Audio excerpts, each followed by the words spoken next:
Okay student, अब हम पढ़ रहे हैं इलेक्ट्रोनेगेटिविटी के बारे में। इलेक्ट्रोनेगेटिविटी होती क्या है? This is power of an atom to attract the shared pair of electron towards itself. It is known as electronegativity. कि मतलब वो पावर या वो क़ुव्वत या वो सलाहियत जो अट्रैक्ट करने के लिए, जो शेयर पेयर ऑफ इलेक्ट्रॉन को अपनी तरफ खींचने के लिए लगाई जाए, उसको हम इलेक्ट्रोनेगेटिविटी कहते हैं। ठीक है, जो ताकत हमें क्या की जाएगी, एक इलेक्ट्रॉन पेयर को या हम शेयर पेयर ऑफ इलेक्ट्रॉन्स को अपनी तरफ खींचने के लिए जो क़ुव्वत लगाएंगे, उसको हम इलेक्ट्रोनेगेटिविटी कहते हैं। सही। तो अब आपको पता होगा कि इलेक्ट्रोनेगेटिविटी है क्या। ये अपने माइंड में रखिएगा ताकि आगे हम पढ़ने में आसानी हो जाए। इलेक्ट्रोनेगेटिविटी है क्या कि जो शेयर पेयर ऑफ इलेक्ट्रॉन को अपनी तरफ खींचने के लिए जो ताकत लगेगी, जो क़ुव्वत लगेगी, उसको हम इलेक्ट्रोनेगेटिविटी कहते हैं। ठीक है, अब हम पढ़ रहे हैं नॉन पोलर कोवेलेंट बॉन्ड के बारे में। नॉन पोलर कोवेलेंट बॉन्ड होते क्या है, अब हम डिस्कस कर रहे हैं। ठीक है, अच्छा, उससे पहले हम आयनिक character of in a covalent bond पढ़ लेते हैं। आयनिक character in a covalent bond मतलब आयंस कैसे बनते हैं कोवेलेंट बॉन्ड में। आपको पता है कि कोवेलेंट बॉन्ड तो क्या होता है, म्यूचुअल शेयरिंग ऑफ इलेक्ट्रॉन होते हैं। मतलब वो इलेक्ट्रॉन आपके इस्तेमाल में भी है और दूसरे के इस्तेमाल में भी है। जबकि आयनिक बॉन्ड में क्या हो रहा था कि कंप्लीट शेयरिंग ऑफ इलेक्ट्रॉन हो रहा था। कि मतलब या तो आप कंप्लीट इलेक्ट्रॉन को ले लें या फिर कंप्लीट इलेक्ट्रॉन को दे दें, ऐसा ही था। तो अब इन्होंने कहा है कि आयनिक character in a covalent bond के जो आयंस कैसे बनते हैं, मतलब चार्जेस कैसे आ जाते हैं। कोवेलेंट बॉन्ड में भी चार्जेस आ जाते हैं। किस तरह आ जाते हैं वो हम डिस्कस करते हैं। मतलब आते हैं लेकिन पार्शियली आते हैं। If the covalent bond is formed between two like atoms like hydrogen, the hydrogen atom are identical, hence the shared pair of an electron is not disturbed from the center.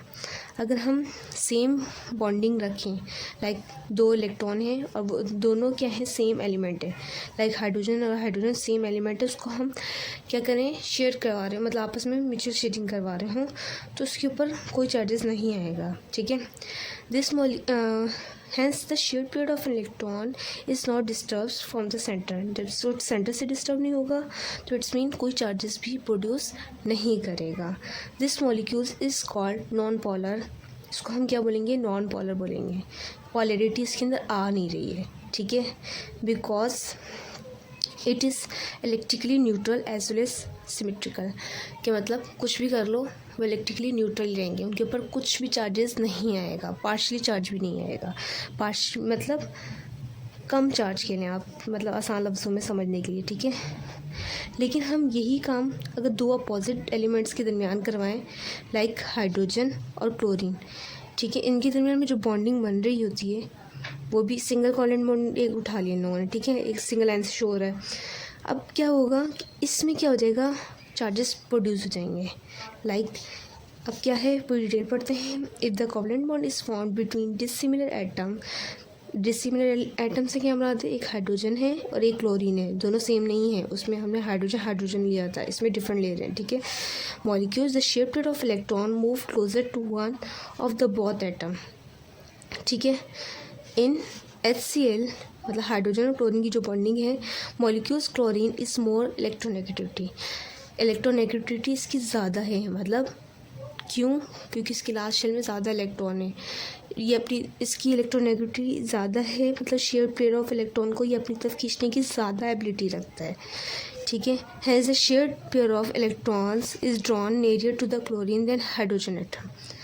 ठीक है, अब वो क्या कर लेगा, वो हाइड्रोजन से खींच लेगा। जो हाइड्रोजन से खींचेगा तो हाइड्रोजन देने वाला बन गया, क्लोरीन लेने वाला बन गया।